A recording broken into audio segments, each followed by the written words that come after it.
The Monster na Naoya Inoue babalik na po siya sa training dahil magkakaroon po siya ng laban bago matapos ang taon. Sabi ng promoter ni Inoue, magkakaroon sila ng parang warm-up na laban ngayong December bago lumaban siya sa big fight kontra Jesse Bam Rodriguez sa 2027. Sino kayang pang warm up ang kalaban ni Inoue, mga boss? Siguro ayaw ng kampo ni Inoue na mabakante ng matagal. Gusto nila laging aktibo. Maraming fans ang umaasa na si Cuadro Alas na raw ang kalaban. Sa tingin nyo ba pang tune up lang si Casimero kay Inoue?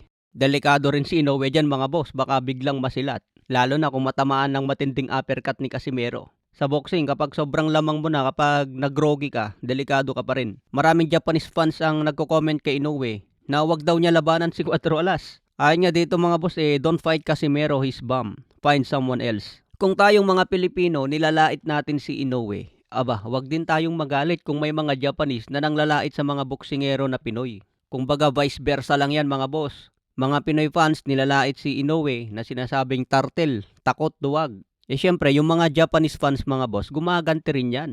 Kaya tinatawag din nila si Casimero na bum. Wala daw kwentang boksingero laban kay Inoue. So, ganun lang talaga, mga fans, mga boss. Batuhan lang ba? Pero ang maganda dyan, maglaban talaga sa ring para magkaalaman na. Samantala, binahagi nga po ni Cuadro Alas ang post ng The Ring Magazine kung saan General Casimero had too much power for Dukmayka and he didn't stop once the fight was finished. Sabi ni Cuadro Alas, wala ba kayo naamoy? Sa ngayon, nagtatraining na rin si Cuadro Alas, mga boss. Mukhang matindi rin ang pinaghahandaan niyang laban. Samantala, Cuadro Alas, pinost nga po ang sinabi umano ni Floyd Mayweather Sr.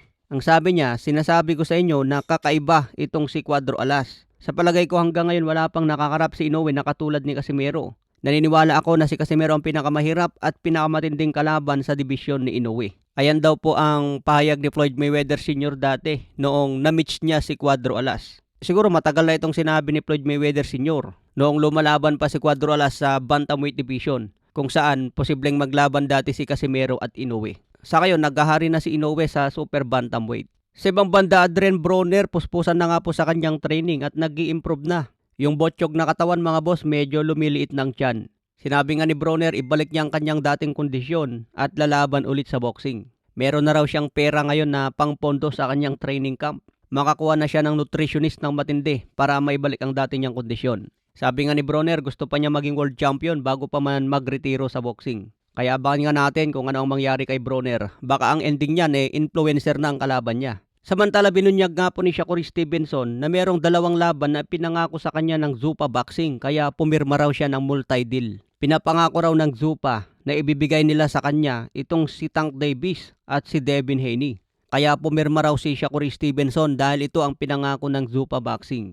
Kaya na lang ikasa kay Tank Davis at Devin Haney dahil ito na lang ang dalawang boksingero na pinaka-target ni Shakur Stevenson. Dahil kung matalo daw niya si Tank at Devin Haney, siguradong siya na raw ang number 1 ngayon, mga boss, at wala nang debate. Pero napakahirap magipag-negotiate kay Tank Davis dahil gusto niya laging pabor sa kanya. Baka nga mas mauna pang laban ni Tank Davis kay pambansang kamao Manny Pacquiao Malay natin, maopera ng malaki si Tank Davis para pumayag kayo pambansang kamao. Okay, mga boss, yan lang muna ang balita natin. Follow for more updates.